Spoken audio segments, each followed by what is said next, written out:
Sir ఇప్పుడు చూసుకుంటే మనం ముందులాగా ఏది లేదు. మీ జనరేషన్ నుంచి చూసుకున్నా ఇప్పుడు జనరేషన్ వరకు కూడా మనం చాలా ఒడిదుడుకులు కావచ్చు, ఫాస్ట్ ఫార్వర్డ్గా జరుగుతున్న విషయాలే కావచ్చు, చాలా జరుగుతున్నాయి.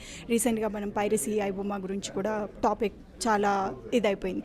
సో దాని గురించి మీరు ఏం రియాక్ట్ అవుతారు? టైమ్ ఈజ్ చేంజింగ్ అండి. 5 years ముందు మీరు ఇలా డ్రెస్ చేయలేదుగా. సో మనం కూడా ఏంటంటే టైం ప్రకారం మనం కూడా చేంజ్ చేసుకొని పోవాలి. చాలామంది ఏంటంటే ఇప్పుడు యాటిట్యూడ్ మారిపోయింది, బిహేవియర్ మారిపోయింది అంటున్నారు. అంటే ఇంకా మనం కూడా బిహేవియర్ మార్చుకోవాలి, తప్పదు ఇంకా. బట్ ఫ్యామిలీలో నేను రిక్వెస్ట్ చేసేది తల్లిదండ్రులను గౌరవించాలి, తల్లిదండ్రులను ప్రేమించాలి. పెద్దలు, తాత, నానమ్మ ఉంటే అది మర్చిపోవద్దు. తల్లిదండ్రులు ప్రేమించిన తల్లిని, త్యాగం చేసిన నాన్నగారిని లాస్ట్ వరకు మనం గుర్తుపెట్టుకోవాలి, వాళ్ళని దూరం పెట్టకూడదు. అదే నా రిక్వెస్ట్. అలాగే గురువులు, చదువు అయినా సరే, చదువు కాకపోయినా సరే, గురువులు ఎవరైతే ఉన్నారో వాళ్ళ వల్లనే మనం ఏంటంటే ఈరోజు కొన్ని నేర్చుకున్నాం. నేర్పించింది గురువులు, వాళ్ళని మర్చిపోవద్దు. మంచి మిత్రులు దొరికితే అదృష్టం.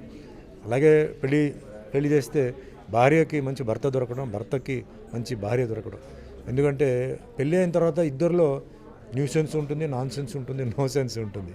ఇవన్నీ మైండ్లో పెట్టుకొని కూడా ఒకరిని యాక్సెప్ట్ చేసుకొని ఒకరు బాగుండాలి, పైకి రావాలని చెప్పి అనుకోవడం, అదే భార్య భర్త ఇదనమాట. సో అది మైండ్లో పెట్టుకుని పిల్లలు కూడా అదే మాదిరిగా వాళ్ళని మర్చిపోకుండా లైఫ్లో. ఎందుకంటే బర్త్ డేట్ ఉంటుందండి తెలుసు, ఎక్స్పైరీ డేట్ ఎవరికి తెలియదు, ఏ నిమిషంలో ఏం జరుగుతుందో తెలియదు. చూస్తున్నాం కదా న్యూస్లో అంతా. ఉన్న రోజులు ప్రేమ అభిమానంతో ఉంటూ ఎప్పుడైనా ఏదైనా జరగవచ్చు, దాన్ని ప్రిపేర్డ్గా ఉండాలి. అది తీసుకోవడం చాలా కష్టం. అందుకే ఉన్న రోజులు వాళ్ళతో ప్రేమతో అభిమానంతో, పెద్దవాళ్ళు తిట్టినా కూడా ఏమీ ఫీల్ అవ్వకుండా. అదే మాదిరిగా పెద్దవాళ్ళు కూడా నేను చెప్పేది ఏంటంటే పిల్లల్ని తిట్టొద్దండి.